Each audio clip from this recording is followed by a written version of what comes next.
attached to a braided lanyard worn around my neck. This is the magic entry ticket that with a quick wrist flick at the entrance scanner by the doors turns me into persona grata.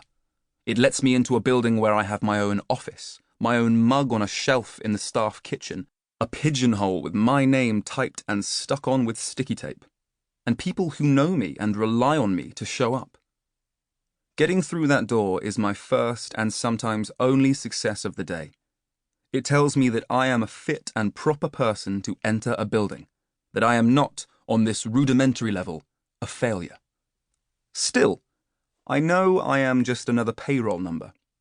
Were I to displease my employer once too often, my lanyard would be seized and I would be out on the street, never again to hear that cheering open sesame buzz. Watching that rough sleeper, it struck me how flimsy is the carapace of competence that makes us feel like paid-up members of the human race. I kept thinking of the first line of a Danish Spiotta novel. It is easy for a life to become unblessed. These young homeless people have multiplied on Britain's streets in recent years. Human-shaped heaps of blankets walled in by rucksacks, plastic carriers and cardboard layers. You find them in the covered entrances to supermarkets, the stairwells of car parks, the alcoved windows of department stores. Recently I passed an art exhibition on homelessness in the foyer of our university library. One exhibit was a single sheet of corrugated cardboard sculpted into the shape of a hooded man, hunched fetally on the floor. No caption was provided, or needed. Often it's hard to work out if there's a body inside them, these little mounds of rootless humanity. Sometimes you see a head half poking out of the mound, asleep or with a lost, vacant look. Sometimes you don't, because the human occupant has absented themselves. The odd passerby does a double take, briefly wondering if anyone is in there. Most walk by without a sideways glance. We all struggle to reinsert a whole person into that shape. Someone with a name, a family, a life history that led them here, and a body just as achy and sore as yours would be if your mattress were a pavement, your roof the open sky, and your only shelter the lintel of a door that never opens for you. A month or so after that young man started bedding down in that hotel doorway, another rough sleeper, a Hungarian called Guela Reims, collapsed and died in central London. Homeless EU nationals rarely sought help to get off the streets because government policy, until the High Court ruled it illegal, had been to deport them. At 43, Reims had died a year short of the mean age at death of a homeless person in England.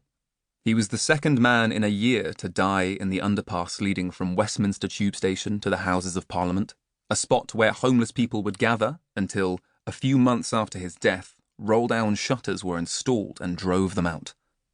Shocking, perhaps, that MPs could walk so casually past the visible effects of austerity, but not perhaps surprising, since they are no different from the rest of us. We who avert our eyes from this daily calamity playing out on the other side of the pavement. Those who live on the streets feel unseen, expelled from humankind. This is why so many of them sound soft-voiced and chastened, and others so aggrieved. To be viewed as this kind of failure, and not some official category of victim deserving of charity and pity, is to be a pariah. Ending one's life as a pile of rags on the street, a mound of indeterminate humanness for others to walk round, is worse than heartbreaking. It is humiliating. The story we tell ourselves about homelessness is so often about the failures of its victims. A rough sleeper, we imagine, must have done something foolish or self-destructive, involving drink, drugs, or a family bust-up, perhaps, to lead them to this pitiful place. Far easier to label someone a failure than to join the dots that link us to them. Subtly and noxiously the thought overtakes us that their failure is a matter of personal failings, that the ruined have, in calm seas, shipwrecked themselves. The foundational myth of failure is that it's our own fault. Failure, for the ancient Greeks, was the result of hubris, the human defiance of the gods, a defiance met by the avenging goddess Nemesis.